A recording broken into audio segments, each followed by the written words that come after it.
afraid of nobody. Welcome back, everybody, to the Nosebleed Sports Podcast.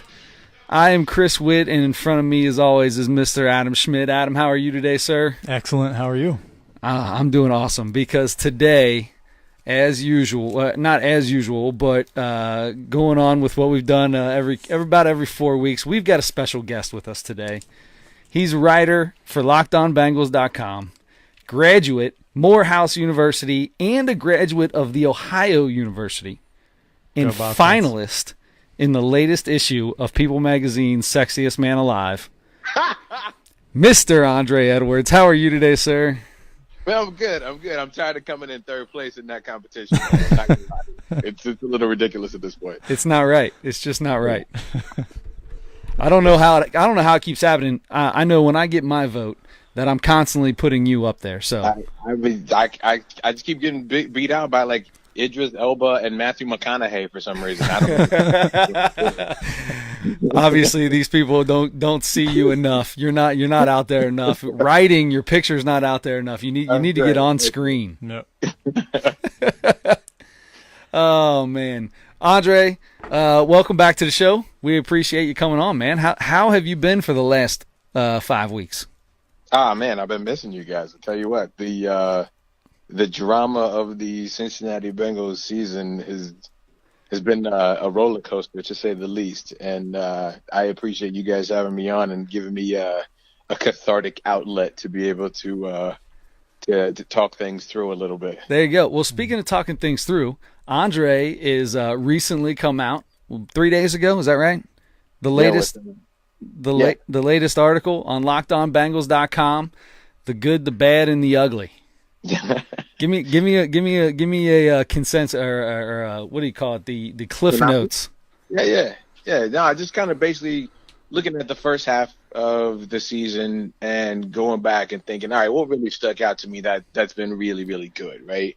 And I chose a couple players that so far to me have really stood out. One on offense, one on defense, and then for the bad, kind of looked at the team as a whole and said, hey, what really stands out to me as, man, this has not been good at all. Maybe I thought it was going to be good, but it just turned out to be not good at all. And then, the ugly, every season, every team has a dark underbelly that you don't want to talk about, but, it kind of is what it is. And in this particular case for the Bengals, it was pretty easy to pick that one out. So I won't spoil it for anybody who wants to go and check it out and read it. But that's kind of what I looked at, and then just like I said, just kind of looked at it from the first half of the season and see where we are. Perfect. And me and Adam both read it. Great article as always. I don't know if one of your, you graduated from 2 colleges. I don't know which one was if you have a journalist degree or anything like that. But you're doing pretty good up there, buddy. So the crazy thing is, man, I have never read anything in my entire life. Like, I was that kid who, like, if you said write a 5-page paper, I'd be like, I wrote 3.5, and I'm all out of things to say. So this is what you get, right? But I have always had a passion for the Bengals, and kind of ran into a couple of folks who are like, man, you should really try and put this down on paper. And I'm kind of like, I don't know. But, was fortunate enough to get an opportunity with Locked On through my man, James Rapine. And he was like, hey, man, I think you would do pretty well at this. And anytime you want to contribute, you just go ahead and you got free reign to publish whenever you want. And I was like, okay. So, it's been a fun year so far. Yeah. That's for sure. Good. Well, so my first question for you is, when are you going to start writing every day on there like Rapine does? That dude's on there every day on LockedOnBengals.com. I only get one out of you like every 3-4 weeks. Well, that's because Rapine is getting paid. Yeah, that's his job. Right.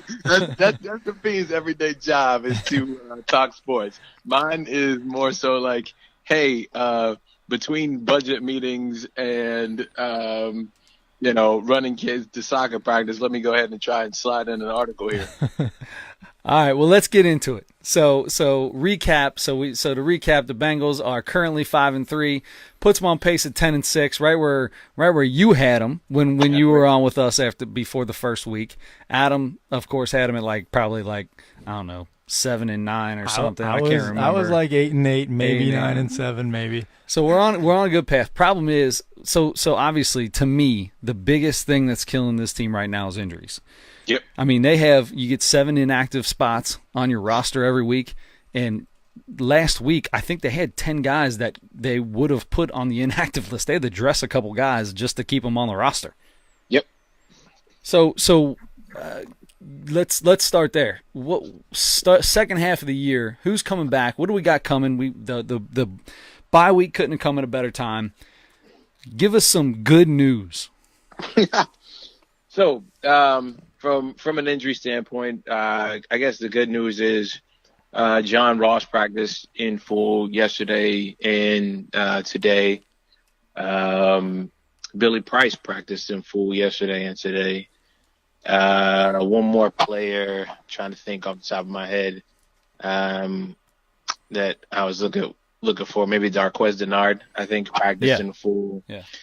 Yesterday and today with his sternoclavicular injury. That's one of your other. That's one of your other graduate degrees. That's my big words. Word for the day. That's my $5 word for the day. Sternoclavicular. So those three dudes are at least on track anyway to be back and available for the game on Sunday. The next step in that rehab process, of course, is if you're not going to play, then at least let's get you to the rehab field. And so, you got dudes like Nick Vigil, Perfect, Giovanni Bernard, Tyler Croft. Those cats are at least made it to the point of rehab field, which says to me they're probably a week, maybe 2 at the max away from returning to the team. So, there is some good news on the injury front in comparison to what it was before. Well, that's good. So you named a few defensive players there, and I think everybody knows the defense has been the most disappointing part of this team for the first eight weeks. How much has the defense have the problems on defense been because of injuries, and how much is it just underperforming? Is it scheme? What is the deal? Is it really just mostly injuries, or what's the deal with the defense? What's going on with them? So I think it's a combination of things, right? I think one, you have some injuries without question. I mean, you lose Carl Lawson, who is without question your best overall pass rusher. While the stats may not dictate that, I can tell you he is without question the team's best pass rusher. You lose your slot cornerback in Darquez Denard. You lose Nick Vigil. You lose, Vontaze Burfict is just an idiot, so you lost him for the first 4 games, and then you lost him again due to injury. So there's a lot of injury that plays into it, and then there's some underperforming. If you look at guys that we really, really thought were going to take that next step and that we were really excited about before the season started, you look at a guy like William Jackson. You were comparing him to Revis Island, and we got this lockdown corner who can shut down Antonio Brown and T.Y. Hilton and, Tariq Hill and all these guys. We got that dude. And honestly, if you watch him play this year, he just looks like a regular guy, right? Yeah. Yep. And going back to the earlier player I talked about in Carl Lawson, while the pressures are there, like the finishing, the stats, the sacks, I mean, I envision that guy to be a double-digit sack guy, by the end of the year. Now, of course, injury took him out in the last game, but previous to that, he had 1.5, 2 sacks. I mean, nothing that would put you on pace for double-digit sacks. So I think there is a bit of underperforming. And then the last thing I would say, it's kind of a 3-headed monster. So you had some injuries, you had some underperformance, but you also have a brand new defensive coordinator. Mm-hmm. And people say, well, it was just Paul Guenther to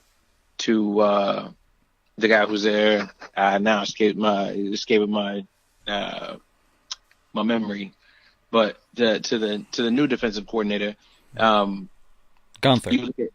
Guenther was there before, and now you got and I just can't remember his name off the top of my head. But It's you got escaping him. me too. And but you got to think about, so you had Gunther, but previous to that you had Zimmer, right? Right. And Zimmer and Gunther ran similar schemes. Those guys are talking the same language. They're running the same plays. They are doing all of those things. So it's an easy transition from Zimmer to Gunther. Gunther might tweak a thing or two here, but it's basically the same exact language that you had under Zimmer. So they've been running that defense now for, 6, 7, 8 years versus, all right, we got Terrell Austin, coming in, and he's talking a completely different language. He's talking a completely different scheme. Maybe instead of press coverage, he wants off coverage. Instead of, rushing 4, he wants to rush 5. There's all these things that you have that, are different with Terrell than what you had with Gunther and than what you had with Zimmer. So I think it's also, a combination of throwing in that third element of the scheme is different, and it's going to take time for guys to know and understand that and be able to execute that. Well, it would help if the bye week gave them enough time to do that, because it's killing me watching these guys. I mean, it's like every single week, whoever they play is able to drive right down the field at any time, whenever they want. I mean, if they're not in a shootout, you might as well forget it. Yeah, but I think the NFL in general is kind of like that, though, man. I mean, I don't know too many defenses that lock people down anymore these days. I mean, Sure. It used to be that Baltimore, was the end all be all, and letting people were averaging 12, 13, 14 points a week versus these dudes. The last couple of weeks, Baltimore's been torched for points and yards and all that.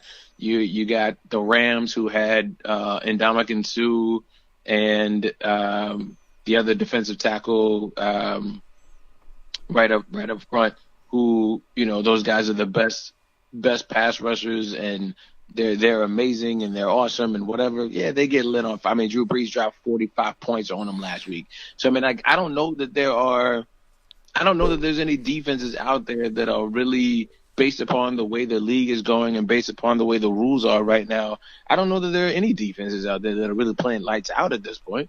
No, yeah, That's a good point. Good point. All right, so on that note of these offenses and how great these offenses are, who do you have as the best team? Because we're getting ready to play the Saints, and the Saints haven't lost since the first week of the year. And this team, they just came out and beat a lot of people thought was the best team in the NFL, in the Rams. So at this point in time, who you got? I mean, I'll give you 4. You tell me you rank out of these 4. You got the Chiefs, the Saints, the Rams, and the Pats. Woo! Like my Super Bowl? Yeah. I'm taking Kansas City and the New Orleans Saints. You taking Saints and Chiefs.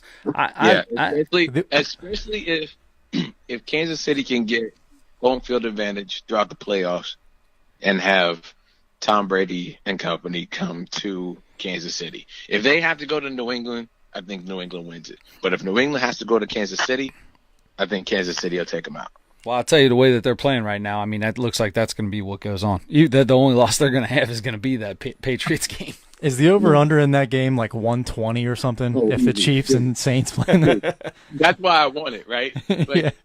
I literally want to see teams going for like 2-point conversions in the first quarter, because they're like, dude, we got to make this happen. Yeah, if you don't get them points now, Yeah.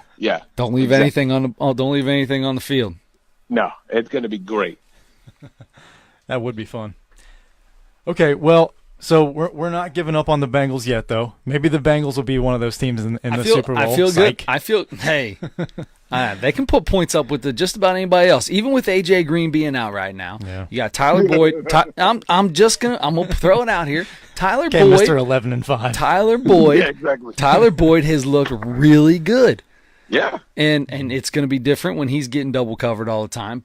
However, John Ross coming back, maybe he got in front of a jugs machine for the last 4 weeks and actually learned how to catch a ball. and something crazy could happen. That would be nice. I'm feeling good about it. And they didn't go after a wide receiver in free agency. That's what I was going to ask next. Tell me what you think about that, because I got my own thoughts.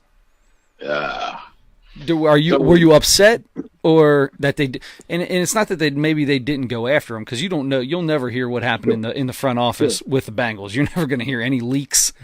You'll never hear anything. So I'm sure the phone was ringing. However, the fact that they didn't actually get somebody, how you feel about that? So, in looking at the Bengals' pass catching targets, previous to knowing A.J. Green's injury and that it would have him out for an extended period of time, I was a proponent of going to try and get somebody, right? Whether that's a Deshaun Jackson, whether that's a Demaryius Thomas, a Pryor who was a free agent, a Des Bryant who was a free agent. Again, this is prior to AJ Green being hurt and sure. Seeing that. Because let me ask you guys a question. Right. Do you know who the number 3 wide receiver is on this team right now? I think it's me. Would it be C.J. Uzama as the tight end? He's my third receiver. No. Take out tight ends. I hear you. Just go straight wide receiver. Who's the number 3 in yardage? Who's the number 3 wide receiver on this team right now? Is it Joe Mixon? Or he might be number 2. No, it'd be A.J. Green, and then I'd say Joe Mixon's our third. Well, you said take out tight ends, take out wide receivers. I got no idea. I just want pure wide receiver. Who's your number 3 wide receiver on this team? John Ross. I would say it's Nick Steelwell. Right. It is John Ross. It is John Ross. And he hasn't played in how? Oh my gosh, that's not good. Okay, right? That's exactly my point. So John Ross hasn't played for weeks on end, and he is still the number 3 wide receiver on this team. AJ Green has about 680 yards. Tyler Boyd is about 620. John Ross comes in third at 79 yards. 5 catches, 79 yards. Wow. That's it for the season. And he's your number 3 dude, and he's missed time. So that means Josh Malone. That means Alex Erickson. That means Cody Core. Like, all of these dudes that you have and drafted and invested time in have done nothing. What happened to Cody Core? What's up with this guy? He was supposed to be the next Mohamed Sanu. Yeah, but listen, I mean, let's be honest. Cody Core was a 6th-round draft pick. Yeah. Kind of a project. I mean, it's not like he was a 2nd or 3rd-round dude that you were really, really, truly depending on. He was a dude that's like, oh, man, he's got some freakish ability. He's kind of tall. He's pretty fast. Yeah. 6'4", runs a 4.4 or runs a 4.5, 4.6, 40. Like, that's a pretty big dude. Let's go make it happen. Cool.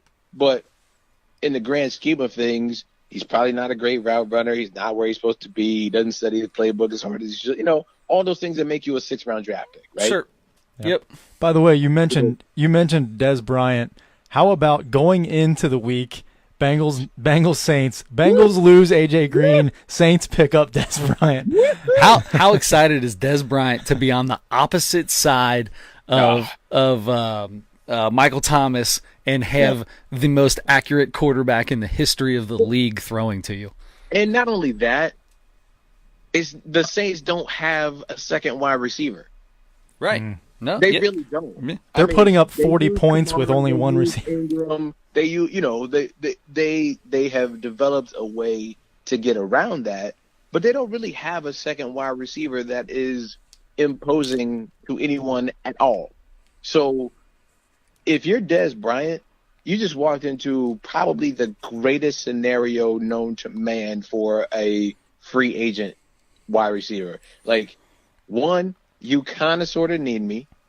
Yeah. I mean, yes, they do. You're 8-1 or 7-1 or whatever you are, and you're doing great. But with that being said, you kind of need me. I don't have to be the man because you have Michael Thomas to do that, and you got Kamara and you got Drew Brees. I don't have to be the man, but I can add something to this team that can put you just that one more step over the top. Is he going to be okay with not being the man, though? So after as much time as he sat out, I mean, it's being number 2 might make him the man.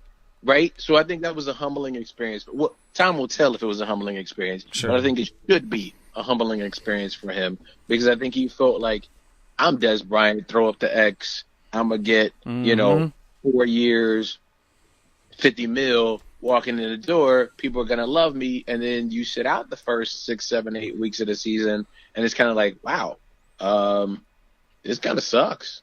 Yeah. And it's really, really, really hard to have an ego when Drew Brees is the quarterback. Boy, that's the truth. My man distributes the ball. I mean, he's going to get more touches as a number 2 wide receiver in New Orleans than he did as a number 1 with Dak. Yeah. Yes. Yeah. And so I think it's kind of like playing with Brady or playing with Peyton Manning when he was there, or playing with Aaron Rodgers. It's your ego kind of takes a back seat because like, what am I going to do? I'm going to come out and be like, Drew Brees needs to get me the ball more? Exactly. That's what I'm saying. You don't need an ego. Anything but an idiot. Exactly. So, nobody's doing that. And for Dez, you get to, I think they play the Cowboys in Week 13. So you get a little bit of a revenge versus your old team and a legit shot at winning the Super Bowl. Yeah, I'm good. All right. Go ahead. All right. So we know. So we just talked about they have New Orleans this week, right? Mm-hmm. Would you say a loss? I mean, it's in Cincy. Right? It's in Cincy. All right. Quit finding a silver lining here. Come on, man. It could be in my backyard. Okay, so we'll chalk that up as a loss. I think we probably all agree with that one. Then they're at Baltimore. What do you think? Is that a win or a loss for them? Baltimore's garbage. Yes. we already knew what he was going to say on that. Okay, at Baltimore, the Bengals, the way they are right now, or the way they will be in 2 weeks, they'll get a couple guys back.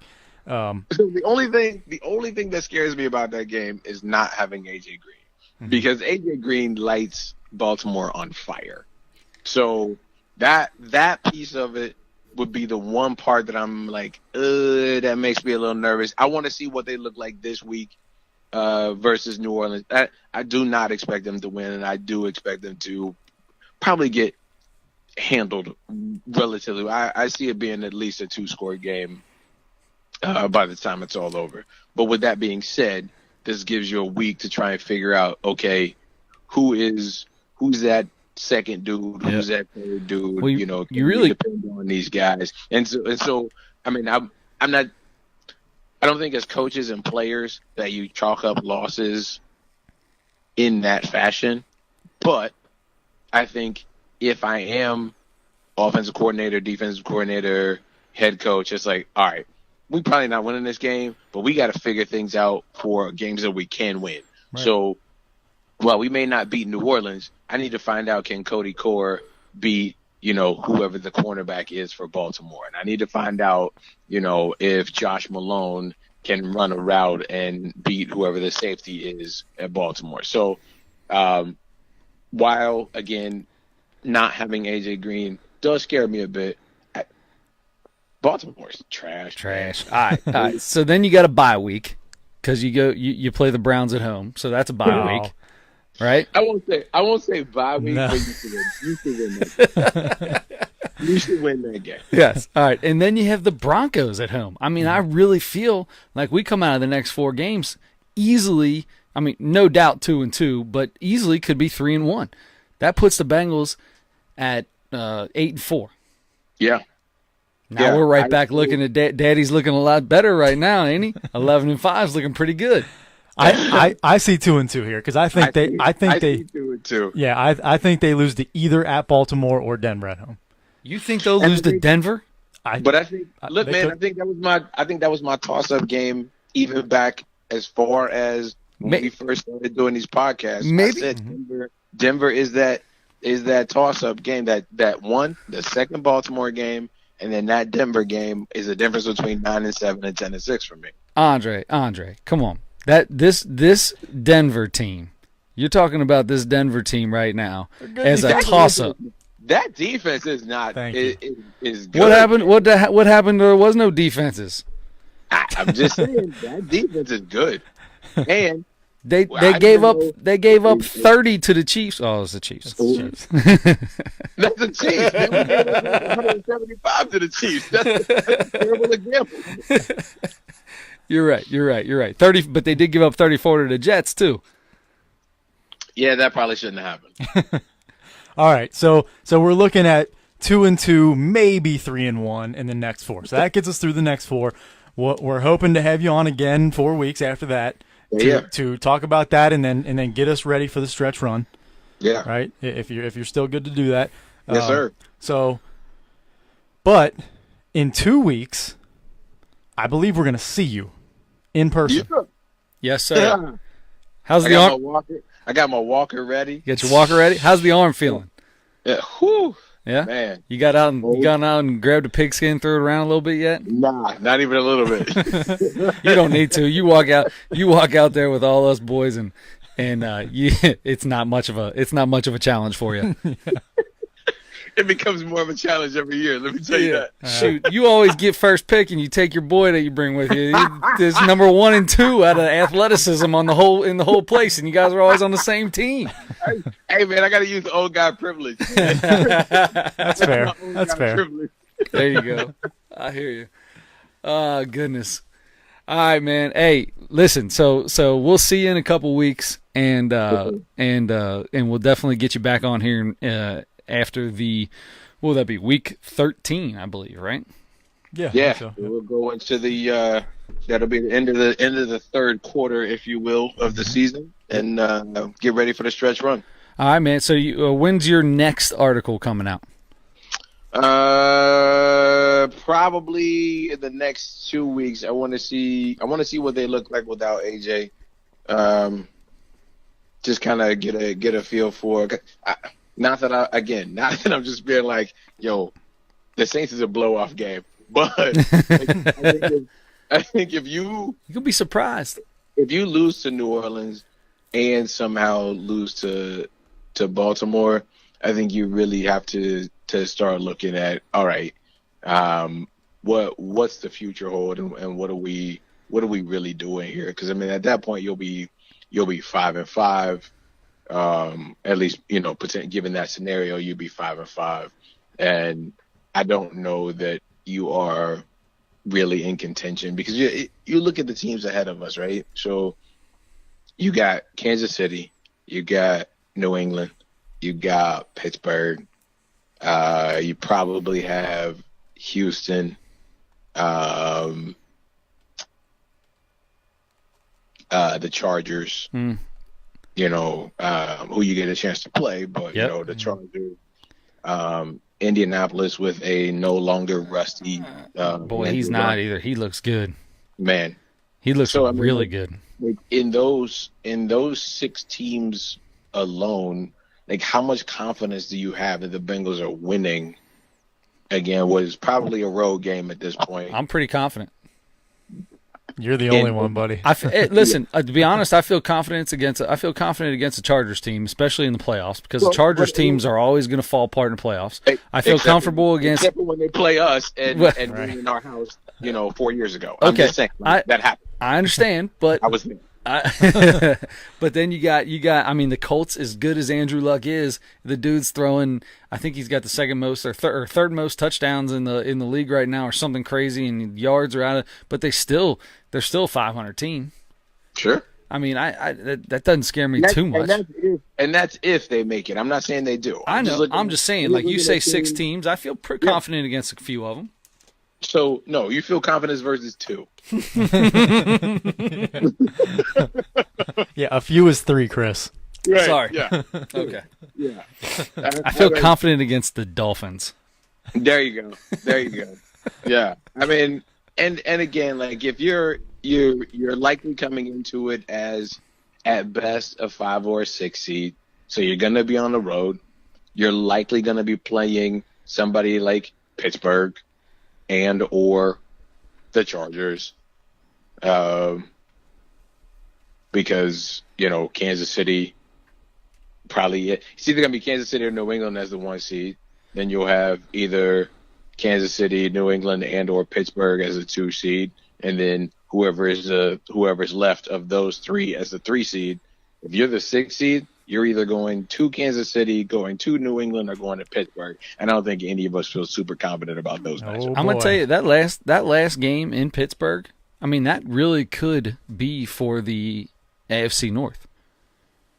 It could be for the AFC North, or it literally could be Pittsburgh has nothing to play for, and it would be our opportunity to get into the playoffs. Yeah, but if they have nothing to play for, and if we win, we get in the playoffs, I'm telling you right now, Pittsburgh's coming out.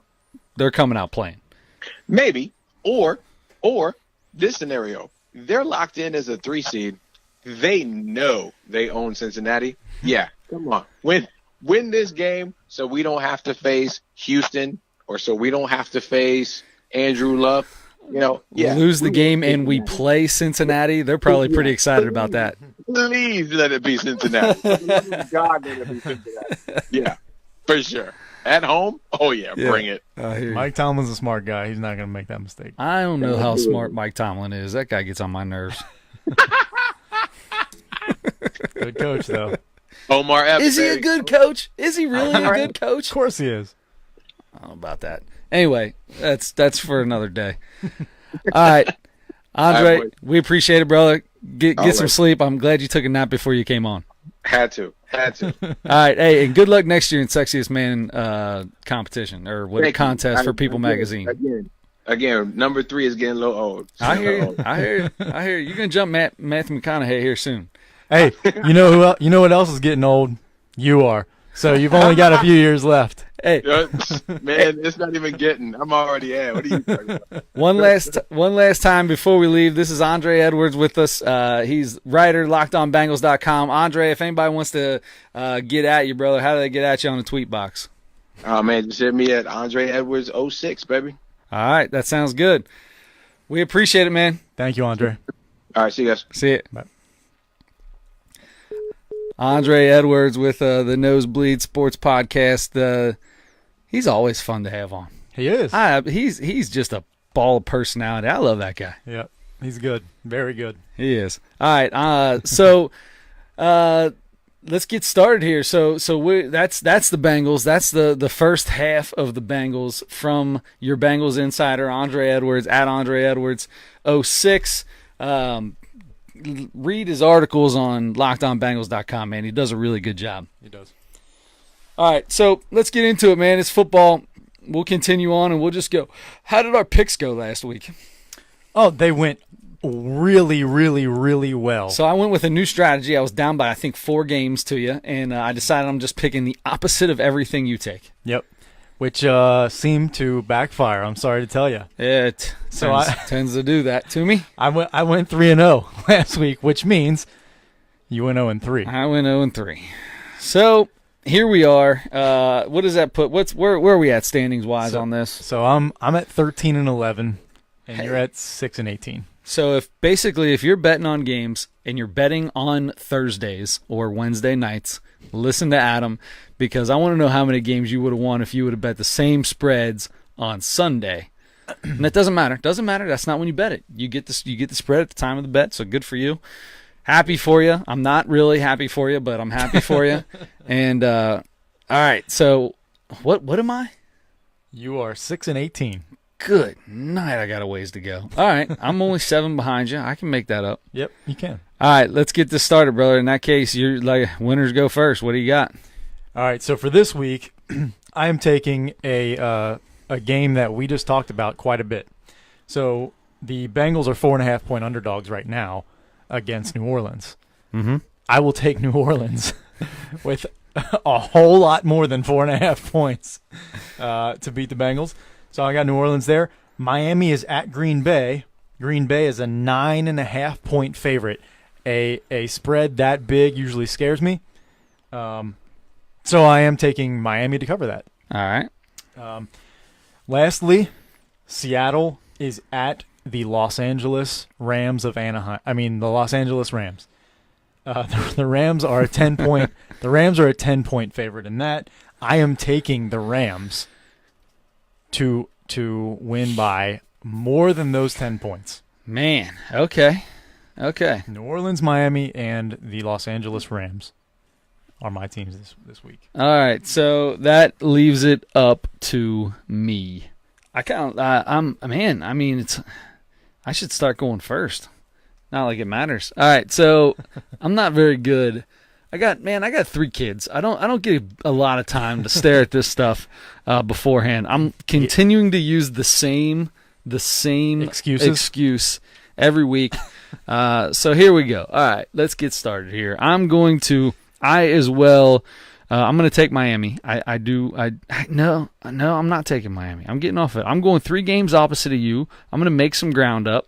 We're going to start off. We're going to take Tennessee plus 6.5 in Tennessee against New England. I'm taking Tennessee plus 6.5. So that's another loss for me. I am going to take.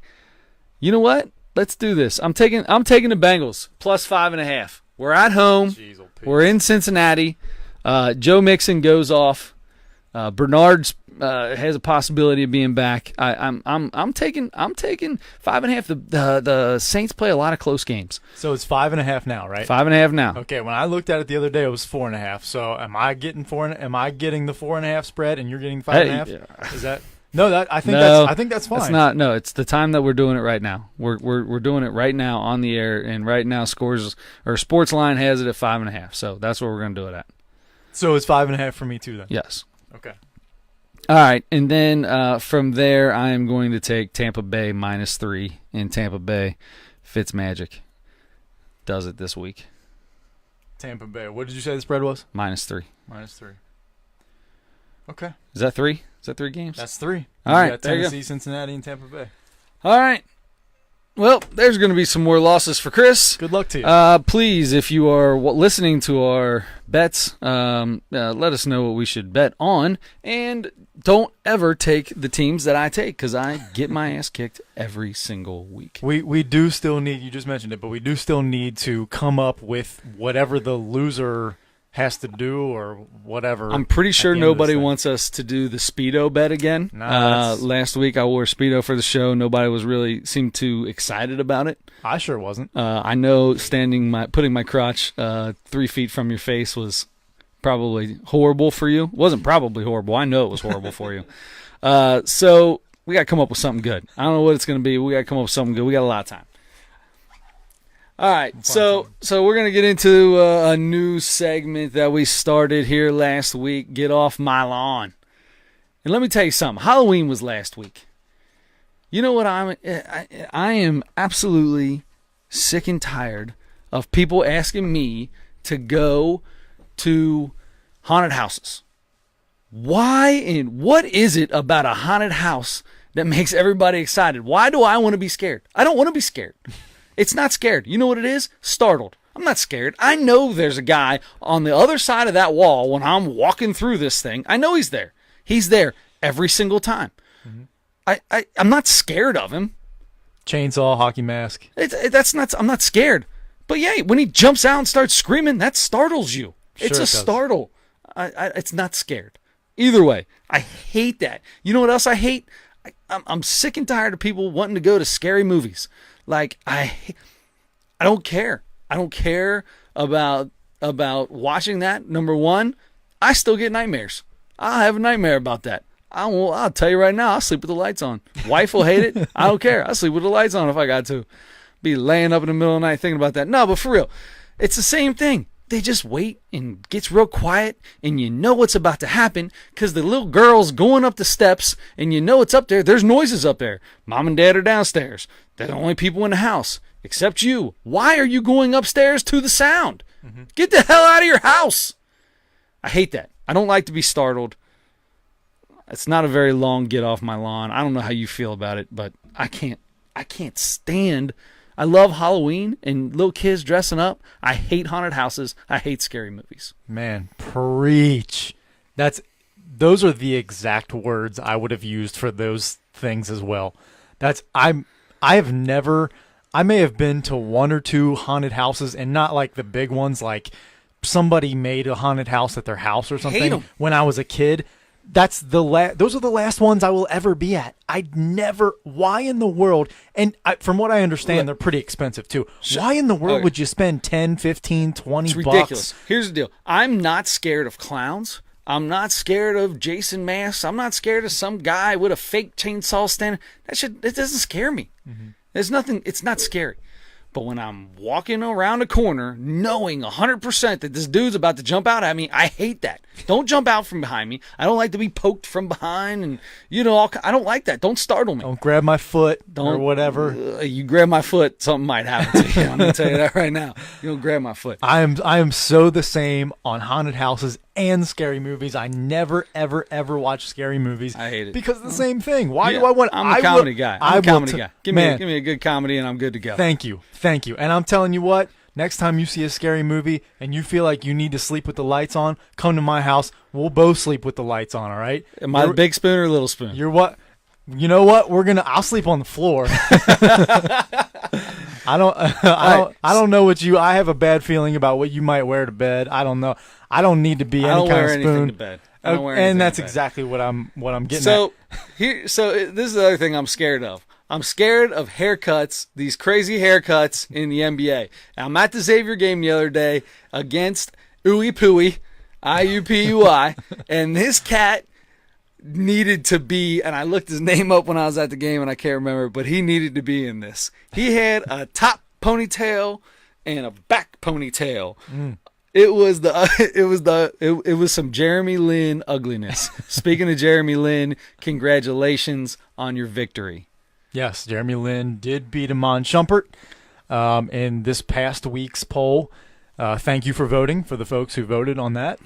This week, we will now be the number 3 seed, Lonnie Walker IV, famous for the floating draft day hat. Yes, floating hat. Versus you'll see that. Yeah. We'll make sure to post that one. That'll be on there. Versus number 6, Michael Beasley, who... when we started looking at pictures for this thing, figuring out who's I didn't remember all the different hairstyles that guy's had.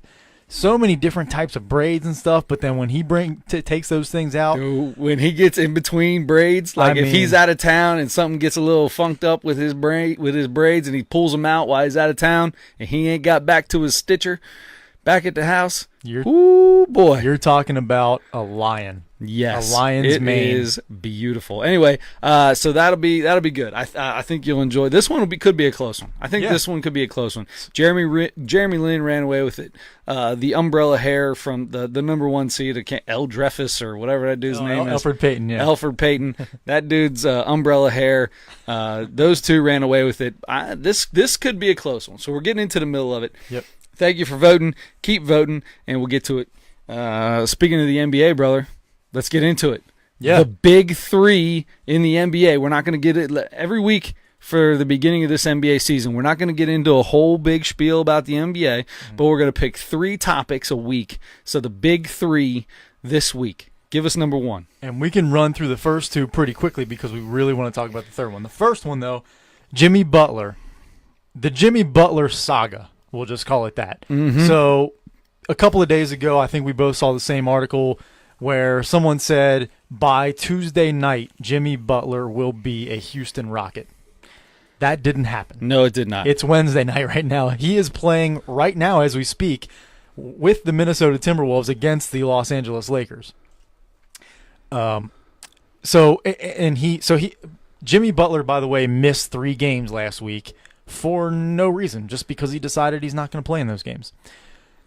They tried to pass it off at first as I think a back-to-back, his body's just not right or whatever.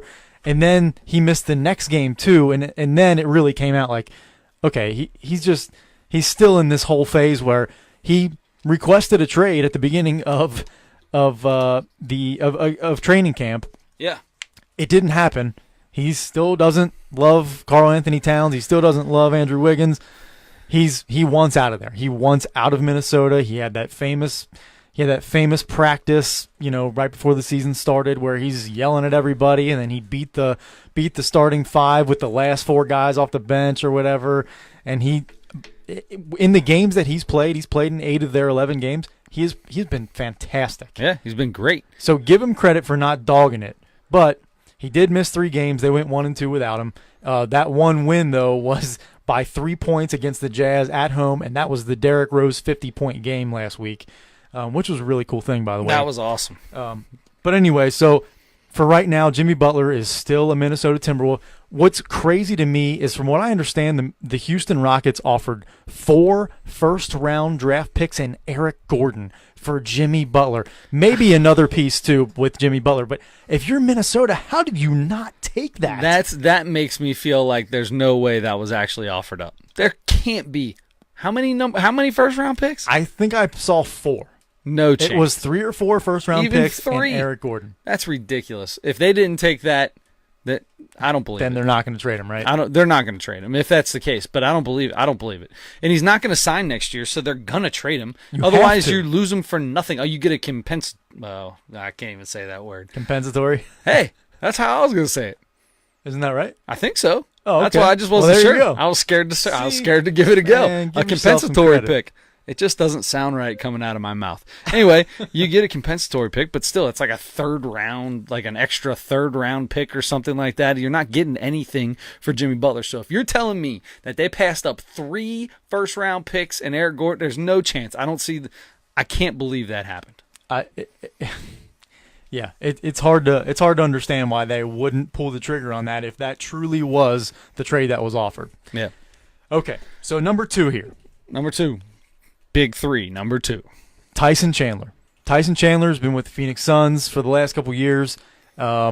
He is aging. He's old. He is a defense and rebound type of guy. He's a veteran who, by all accounts, is a terrific veteran to have in the club, in the locker room. Clubhouses in baseball, in the locker room. So he's a good guy to have on your team. He doesn't do as much for you now as he did when he was in Dallas. He won a championship with Dirk in Dallas. He was that guy, that pick and roll guy that you could throw it at the rim. He'll go up and get it and finish it. That's about what he gives you on offense. But defensively, he protects the rim. He plays tough defense. He's a smart defensive player. He'll rebound the heck out of the ball. Like Look, I said, you know what this is? This is another old guy. This is another old former star. This seems to be the only guys LeBron can get to come play with him. It's just another older, former, really good basketball player that LeBron was able to get to come with him. He still can't get that big number 2. I mean, he had Kyrie, but he had to go back to Kyrie. Kyrie wanted to get away from him. This does nothing for me. I like I said, I'm the biggest Lakers fan right now. LeBron is my man. Although we'll talk about this in a little bit. Zion Williamson might be my number. I got cold chills. Look, I got cold chills, dude. I ain't lying to you. Michael passed the torch to Kobe. Kobe passed it to LeBron. LeBron is going to be passing it. We all thought it was going to be Giannis. I'm sorry. Zion, this dude is legit. Anyway, the Tyson Chandler thing, it's just another, I don't want to say washed up, because I don't think he's washed up. No. But it's just another older piece that's going to come in and maybe help you a little bit, but it's just not that key part that they need. Yeah, so Phoenix bought him out. The Lakers signed him. And I agree with you. I think honestly, I think he's JaVale McGee. I think he's going to give you, but I trust him more than JaVale McGee. I trust him. If you have to play one of those guys at the end of games, I definitely would play Tyson Chandler over JaVale McGee because they give you about the same thing. Yeah. And I think Tyson Chandler is probably a better shot blocker than JaVale McGee.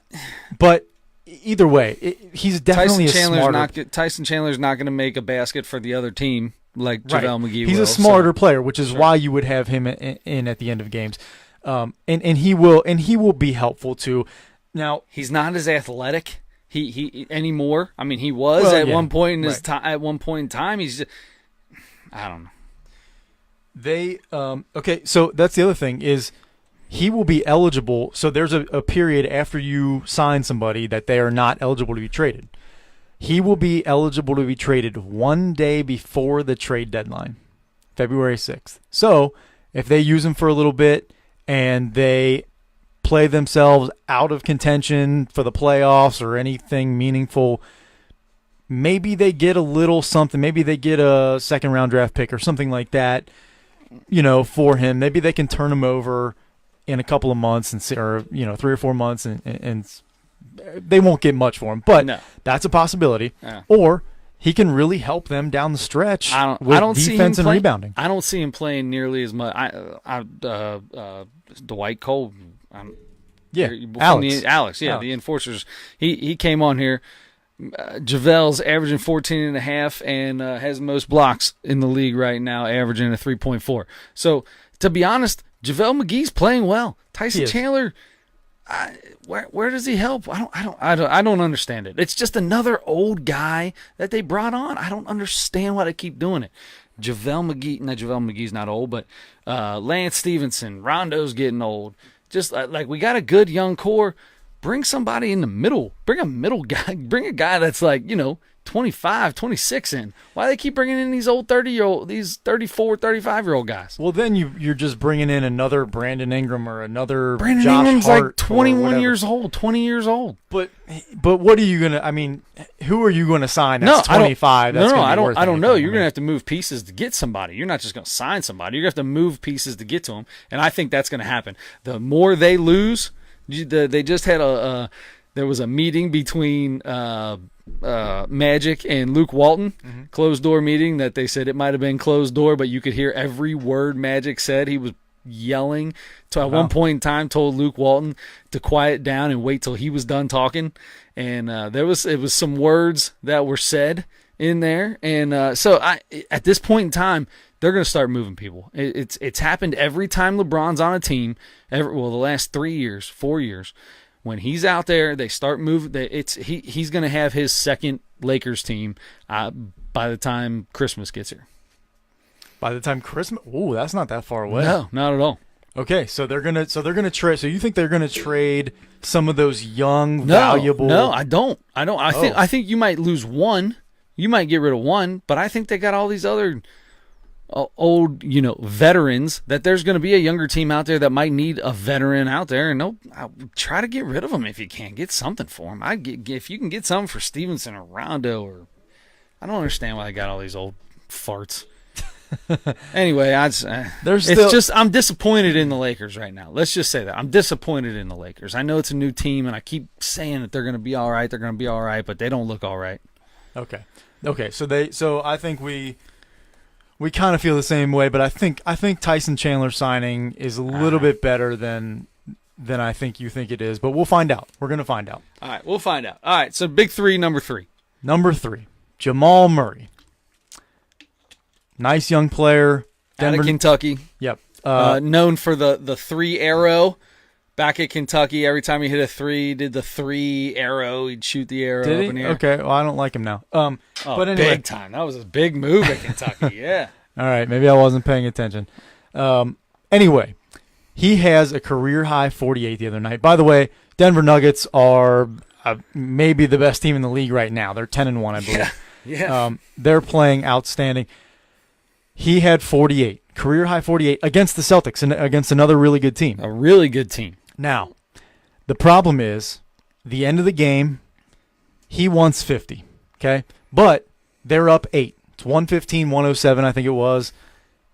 He's dribbling the clock out, all right? There's less than 10 seconds. There's less than 5 seconds or whatever. He's dribbling the clock out. So everybody kind of stops playing. It happens at the end of every basketball game, every single night. Whenever, especially in blowouts or a game, once it gets to the point where it can't be won. When it's decided, when it's done, you dribble the ball out, you're done. Now, he didn't do that. He was dribbling the ball out. He was dribbling the ball out, so everybody stopped playing. Everybody stopped guarding him. At the buzzer, tosses up a deep 3. Didn't make it, but he shot an extra shot to try to get his 51. It started with Marcus Smart. Marcus Smart came right immediately, went up to him and bumped him. And then Kyrie Irving is jawing with him and takes the ball and throws it up in the stands because that's a Bush League. You call it Bush League, whatever, running up to score. Here's the deal. If you can't get them points in the heat of the game, then that's it, dude. That would piss me off too. If I was on the other side and I just got beat by, and I'm a good team and I just got beat, and you're going to all of a sudden throw one up just so you can get 50? Nah.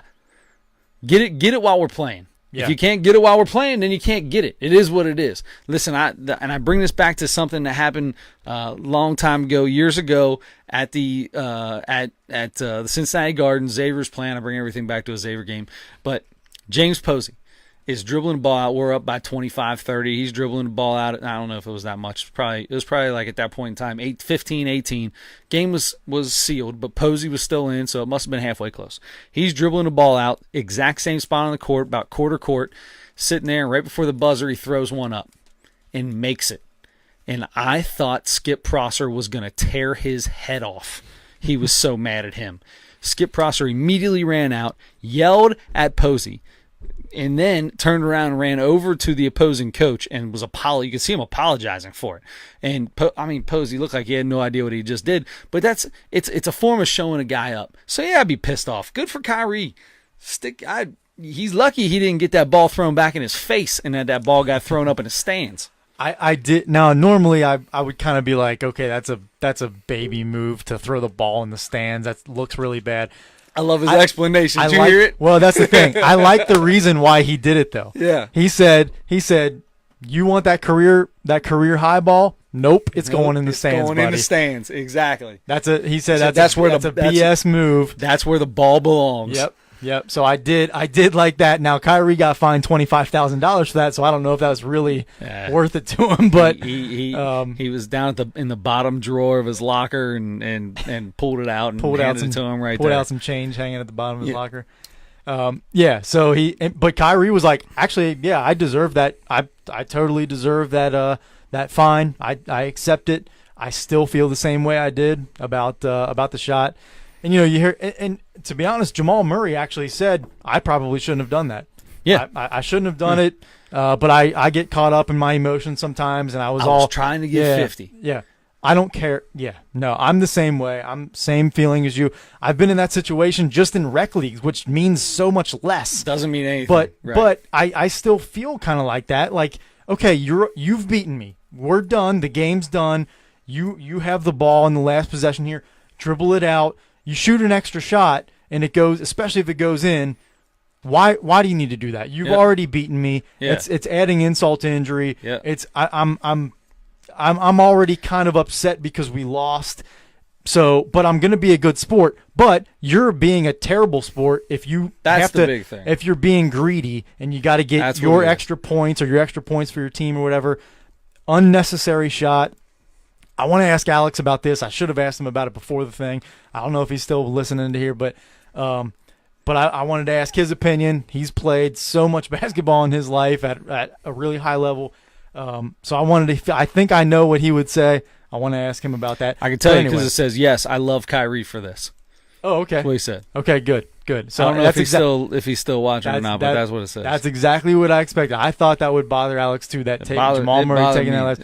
It definitely bothered me too. I kind of liked Jamal Murray. I mean, especially if you watch that game. I was watching the highlights because I didn't know what happened when you texted me about it, and I threw on a highlight of it and got on. And I was like, I was expecting something to go on like a back and forth between the two of them, and the whole highlight was Jamal Murray, and I was like, this dude. He making everything he throws up was going in. It was. Driving to the basket, falling backwards, throwing it over his head, went in, chucking up. He had a heat check from about 8 feet behind the three-point line that went in. I mean, the guy was making everything. Yeah. And then when I finally saw it, I was like, yeah, I don't blame you. And the funny thing is it was Marcus Smart that I thought, because he started the interview right off the bat. And they were asking him about Marcus Smart, and he was like, "Yeah, I probably shouldn't have done that, but I was just trying to get 50." He understands. I'm gonna tell you what, I don't think so. Well, Marcus Smart told him, "Hey, we're gonna see you again, buddy." That's exactly right. Exactly. So good luck, because you're gonna get he's gonna be on that floor quite a few times in that game. Marcus Smart If I were him, just shoot threes. Don't even try to get in the paint, especially with Boris under there. They've got some bruisers. Boy, they got some big boys that's going to put you on your backside, son. And I'll tell you what, even if they don't have to be physical with him. They're good enough, especially Marcus Smart, they're good enough to just shut him down. Hold him to 6 or 8 points and beat them next time. Yeah. That's how you get back at Jamal Murray. That's how you get back at him. Yeah. And when he tries to drive, put him on his backside. They may do that too. Do it one time. First time he does it. Yeah. One time. Don't be dirty about it. Don't hit him in the head. Just good hard foul. Go after the ball and make sure you get some body. Is there such thing as a good hard foul? There is, but now it's just a flagrant. Yeah. No matter how you do it, it's a flagrant now. If you foul somebody hard, you're going to call for a flagrant foul. There you go. All right, so here we go. So that's the NBA. Big three in the NBA. We'll get off of that. So if anybody is still listening or watching, we're done with the NBA. We're gonna get into what I love more than anything. We're already an hour, dude. We're moving. This is moving. We can skip. Let's skip college basketball. Okay. We'll get into this next week. First week of college basketball has been fun. I want to talk about Zion Williams so bad because this. Real quick, I just want to talk about this. Sure. I was at the Xavier game. Didn't get home till the second half of the Kentucky-Duke game, thinking that it was going to be a lot of fun. It was already a 20-point game when I turned it on, and Zion Williamson, 1 for 1 from the three-point line at that time. He's bringing the ball up, stutter step, driving, explosive speed through the hole, jumping. I'm telling you, cold chills, man. Gives me cold chills, and he's just a happy kid. He's just a happy. I'm telling you, this kid right here. He might have been the number 2 or 3 recruit coming out of high school. This dude's he's gonna be legit. He can do way too much. He's too big, 280 or something. What is he? 250, 280? He's the size of an NFL defensive lineman. This guy's a monster and explosive speed, handles, brings the ball up the court, and he can shoot. I mean, I've seen YouTube videos of him shooting. He was 1 for 1 from the 3-point line. The one he took, he made. He had a step back three, a couple step back jumpers, which might be the most impressive shot that he had all night. To step back 2 is the lowest percentage shot on the court, and he made it look easy. Yeah, you know what really stood out to me about him, and I agree with all of that. And he looks like the next LeBron James, and one maybe game better, right? And it is silly to say that. No, I don't think so. Well, yeah. Well, if we just base it on one game, yeah. But I mean, they played about as good competition as you can have, and they beat them by 30 points or whatever. So the two most talented teams in all of college basketball. Maybe not at this time playing at their best, obviously, but definitely the most talent of any two teams in college basketball. It'll be great to see them play again at the end of the year, maybe in the tournament or whatever. But yeah, so Zion Williamson looked incredible, had 28 in that game. You know what really stood out to me, though, that I didn't know about, because I've been following him on all the social media stuff for the last 2 years.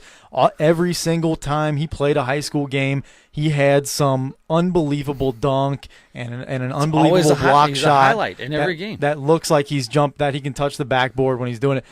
He can touch the backboard very easily. I'm sorry, the top of the backboard is what I meant to say. The top. I might be able to touch the backboard. Yeah. Zion Williamson can probably touch the top of the backboard is what I meant. I struggle to touch the net. You know what? I do now too. But what really stood out to me is his passing ability. That's what I didn't know about. Yeah. He passed the ball really well. Yeah. He had a sequence that really is what sold me. He turned a kid from Kentucky caught the ball in the post, turned to shoot a layup, and he came help side, basically grabbed the ball out of the kid's hand as he's shooting a layup, just grabbed it out of it, didn't swat it, didn't like wind up and swing. The old Bill Russell just take it out of midair. He just took it out of midair, kind of took it out of the kid's hand, and then in one motion came down and started going up the floor, had a little break. Two-hand, like he had a teammate a little bit ahead. They're on the same side of the floor, and there's a defender like between him and his teammate, kind of like on his teammate's heels. So his teammate had like one little step, but the defender's kind of in between the two of them. Two-hand, forward, bounce pass to hitting his teammate in stride, going to the basket. That was so impressive. He threaded the needle with that thing. The kid's legit, man. The kid is he is fun to watch. I just can't. I can't fathom being that large. You know how big I was when I was 17 years old? Mm-mm. I think I was 5'7", 120 pounds.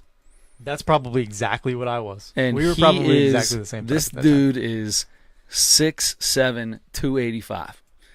Faster than I have ever been in my entire life. Athletic freak. Yep. It's ridiculous. Gosh, I'm so jealous. It's gonna be fun. It's gonna be Ridiculous. really fun to watch those guys. And by the way, he wasn't even the number one guy coming out of high school last year. His Duke teammate now is Barrett, who actually had stat wise had a better game than him, showed why he was number one. But Zion gets everything because he's the explosive one. So anyway, all right. So real quick, because I really want to get into baseball before we get out of here. Me too. Because I know that you got some things you want to talk about. So we will get into Xavier. We'll get into UC. We'll get into what happened. Xavier came off a win in their opening game. They have not lost an opening home game in 38 years or something ridiculous like that. And UC lost their opener today to Ohio State, but that actually it's not a bad thing, opening up the new shoe or whatever they're calling it. But it's kind of nice to see Ohio State rolling back through, and maybe the Ohio State UC thing can get kicking back up again. Yeah. Anyway, we'll get into all of that. We'll get into college basketball next week. got a lot of time for that. The Major League, I'm only going to focus on one thing for Major League Baseball before we get out of here. Okay.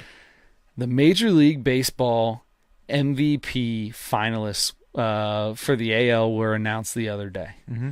And you had, what was it? I believe it was Mookie Betts, Jose Ramirez, and Mike Trout. Was it Trout? Who was the other one? Yeah, Mike Trout were the three finalists. Now, I believe you have something you'd like to say about that, because we both said that we thought JD Martinez was going to be the MVP of the season. Not even making the finalist. So the finalists are based on the top 3 vote getters from the Baseball Writers of America. Okay. Baseball Writers Association of America. Whatever, the idiots that vote for that vote for the Hall of Fame. Yeah. So look, all 3 of these guys, Betts, Ramirez, and Trout, had really, really good years. And they all deserve to be in this list, but I don't understand. For me, JD Martinez is the American League MVP. I put him ahead of all 3 of these guys. As good of seasons as these 3 guys had, JD Martinez was better. He was better. He was. I'm sorry, I took this from you. I'm stepping over top of you again. Go ahead. Do it. He's second in batting average. He's second in home runs. Led the American in this American League. Led the American League in RBIs. On base percentage, top 3. Slugging percentage, he was second. And one of these guys, it's Betts or Trout or somebody might jump above him. OPS, he was third behind Betts and Trout. But these other statistics, he is above each and every one of them. There's nobody in there that is. And I understand Trout and Betts are up there in every category with him. And I love Jose Ramirez, and I think that dude deserves to be in the conversation. But to me, he should have been dropped out. JD Martinez got gypped. Number 1, he is the MVP. Number 2, he should have been in there instead of Jose Ramirez or Mike Trout, because Mike Trout was on a crappy team. Yes, and that's the thing that people always talk about too is how did your team do? We have had MVPs that have been on bad teams, but not very often. It's usually a guy who's on a team that makes the playoffs or comes really close.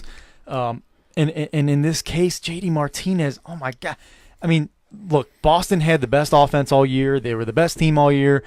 They would have been really, really good without JD Martinez, but the numbers that he brought to that lineup were unbelievable. And other guys in that lineup hit better because JD Martinez was in that lineup too. He made that lineup that good.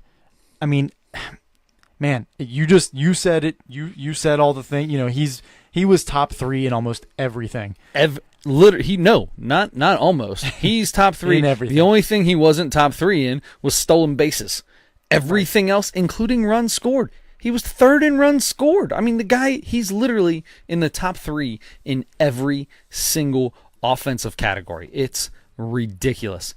Even hits, second hits. I mean, I'm going through this. I mean, it's ridiculous. Okay, doubles. Okay, doubles and triples. Every other offensive category, the dude's up there. But yeah, and how much how many doubles and triples that he hit, and how much does that really mean? No. It's about scoring runs. It's about scoring runs and driving in runs. He drove in more than anybody else. Drove in more than anybody else by far. And in fact, out of the 3 actual guys who were on the list, he drove in 25 more runs than the next guy. Yep. And home runs, obviously, there was nobody within 4 or 5 of them out of the 3 that were on that list. He was second in home runs, only behind Chris Davis. RBIs, he led in. Average, he was second behind Mookie Betts. Okay, so in those 3, the top 3 categories, the only thing that he was not better than any of those other 3 guys was batting average. And to be honest, that's the least most important out of those. Runs scored, RBIs, home runs because that's an automatic run every time. That's what it's about. It's about scoring runs. He meant more to his team offensively than anybody else in baseball. I agree with you, and it's a shame for the Baseball Writers Association to not have him in the top 3 here. For him to not be the MVP is silly to me, but for him to not even be in the top 3, I don't understand it. For me, it hurts the credibility of the baseball writers a lot. To me, I mean, I don't really care. Like, these are the winners are going to be announced next week. They've got Rookie of the Year, Manager of the Year, MVP, and Cy Young were the 4 major awards that they announced the finalists for the other day. And all 4 of them on Monday, Tuesday, Wednesday, and Thursday are going to be announced. I don't care about it anymore. Like, I don't care who wins the MVP now. Yeah. It doesn't mean anything to me, because if JD Martinez has that good a year, and I'm sure he was 4th. I'm sure he got the 4th most first place votes or whatever. That's not good enough. That's No. I just don't understand. I feel like more and more younger and younger writers are getting into this fraternity, the Baseball Writers of America Association of America, and a lot of them, maybe I'm wrong, maybe I'm doing an old man thing here, but a lot of them are, I'm sure, into the analytics, the really advanced stats, your WAR plus and your RBI percentage, and it doesn't. I wish I could see WAR, because I can't imagine that this guy is not in the top.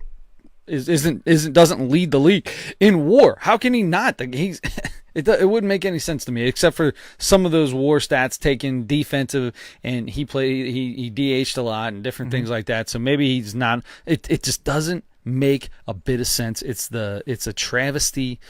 It's just ridiculous. Yep, I'm glad you have the same passion about that I do, because I watched that whole show, that hour-long show the other day, and kind of the last thing was the American League MVP, I think. And when JD Martinez wasn't on there, I thought they made a mistake. Like, they made a mistake on MLB Network, and I'm like, this isn't right. This is not right. I got on Twitter. It's a bunch of people right away said JD Martinez not in the top 3. The guys on the show were saying, how is JD Martinez not in here? Yeah. I don't understand it. It's really disappointing. It just kind of makes me be like, okay, I feel like I'm done with baseball now for the year. Just get baseball away from me for a couple months until it's spring again or whatever, because it just aggravates me so much. So Mike Trout's offensive WAR was 9.2, and somehow they have JD Martinez at 6.8. I don't understand. This is the dumbest stat in the world. I would have forget to, it. yeah. Listen, here's the deal. They score runs when he's on the field. They win games and score runs when he's on the field. How do you win a game? By scoring runs. There you go. Yep. Flat out. That does it for me. Yep. All right, so you can check us out. We're the Nosebleed Sports Podcast. He's Adam Schmidt. Adam, how do you get a hold of you on Twitter? At Adam Schmidt 44. I'm at Sick With It. Adam tweets a lot more than me. Check it out. It's a much better follow than I am. But check it out. Catch us on SoundCloud, YouTube, Castbox, and there's something else we're on. Oh, Apple, iTunes, iTunes, Apple Podcast. So I listen to it. Working on iHeartRadio podcast. Have not heard anything back as of yet. Maybe we're not good enough to get on there. So we submitted it. We'll see what happens. We'll let you guys know if it does get on there and give you a link to get on it. We appreciate it. Don't forget to vote. We got the floating hat versus Michael Beasley. I think these are going to be two great, terrible haircuts in the NBA. Worst haircuts in the NBA. Check it out. And yeah, I think that's about all we got. I think that covers it. All right, man. Well, for Adam Schmidt, I'm Chris Witt. Don't forget to turn your headlights on.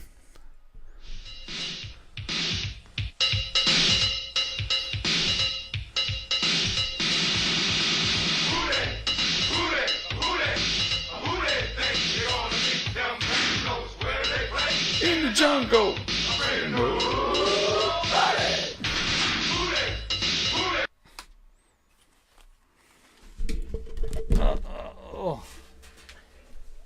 Got it.